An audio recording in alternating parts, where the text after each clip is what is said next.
Janasena party అధినేత పవన్ కళ్యాణ్ సిద్ధాంతాలు నచ్చి పలువురు పార్టీలోకి చేరడం శుభ పరిణామమని Janasena Kakinada rural incharge Telugu Desam Janasena BJP Kakinada rural assembly ఉమ్మడి అభ్యర్థి పంత నానాజీ పేర్కొన్నారు. కాకినాడ రూరల్ మండలం చీడిగ గ్రామంలో స్థానిక జనసేన నాయకులు గుత్తుల చిన్ని ఆధ్వర్యంలో వైసీపీ పార్టీకి చెందిన మహిళలు, యువత సుమారు 60 మంది జనసేన, టీడీపీ మరియు బీజేపీ ఉమ్మడి అసెంబ్లీ అభ్యర్థి పంత వెంకటేశ్వరరావు నానాజీ, టీడీపీ కోఆర్డినేటర్ మాజీ ఎమ్మెల్యే పిల్లి అనంతలక్ష్మి సత్యనారాయణమూర్తి, టీడీపీ రూరల్ నియోజకవర్గ కోఆర్డినేటర్ కటకంశెట్టి బాబీ సమక్షంలో జనసేన, టీడీపీ మరియు బీజేపీ కూటమికి పూర్తి మద్దతు తెలుపుతూ చేరారు. వీరందరికీ పార్టీ కండువాలు వేసి సాధారణంగా ఆహ్వానం పలికారు. ఈ కార్యక్రమంలో స్థానిక జనసేన, టీడీపీ, బీజేపీ నాయకులు, జన సైనికులు, కార్యకర్తలు పాల్గొన్నారు.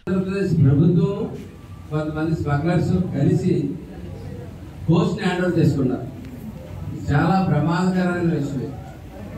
ఎందుకంటే 25,000 కేజీల డ్రగ్ అంటే అది అందరూ 25,000 కేజీల డ్రగ్ అనుకుంటున్నారు, కానీ సుమారు 50,000 కేజీలు పైన ఉంటుందని చెప్పి చెప్తా ఉన్నారు.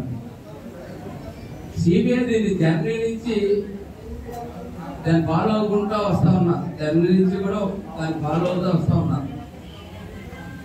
ఇక్కడికి వచ్చి ల్యాండ్ అయినంటే ఇక్కడ షిప్ కోర్టులోకి వెళ్ళడానికి ప్రయత్నం చేస్తే 3 రోజులు ఆపారు.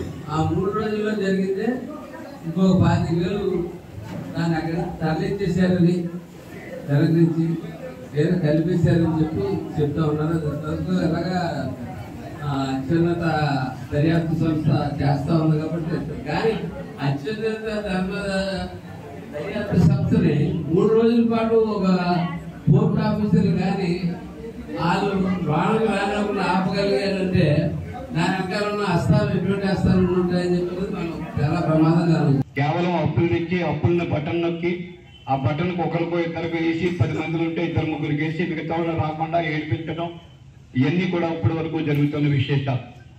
మీకు వాలంటీర్లు కానీ ఇతర ఉన్న వాళ్ళందరూ కూడా రకరకాల క్యాన్వాసింగ్ చేస్తా ఉన్నారు. ఎక్కువ మహిళలు ఉన్నారు ఇక్కడ.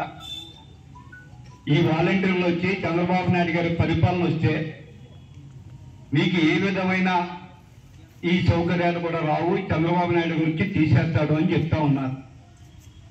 మరి ఎంతవరకు నిజమో ఒకసారి మీరు కూడా ఆలోచించాలి. ఈ భారతదేశంలో ఈ భారతదేశంలో ఉమ్మడి ఆంధ్రప్రదేశ్ 72 సంవత్సరాలు 74 సంవత్సరాలు అయింది స్వతంత్రం వచ్చి. మరి స్వతంత్రం రాకముందు 35 సంవత్సరాలు కాంగ్రెస్ పరిపాలించింది రాష్ట్రాన్ని వరుసగా. మరి 35 సంవత్సరాలు పరిపాలించిన తర్వాత ఒక మహానుభావుడు, సినీ ప్రపంచంలో మగుటం లేని మహారాజు నందమూరి తారక రామారావు గారు తెలుగుదేశం పార్టీని పెట్టి ప్రజలందరికీ ఎంతో కొంత సేవ చేయాలని తెలుగుదేశం పార్టీ పెట్టినప్పుడు 2 రూపాయలకి బియ్యం ఇవ్వాలని కానీ, 6,000కి 7,000కు పక్కా గృహం కట్టాలని కానీ, 35 రూపాయలు పెన్షన్ ఇవ్వాలని కానీ, లేకపోతే ఆడపిల్లలకి సమాన హక్కు ఇవ్వాలని కానీ, ఆడపిల్లలకి రిజర్వేషన్ ఇవ్వాలని కానీ, బీసీలకి రిజర్వేషన్ ఇవ్వాలని కానీ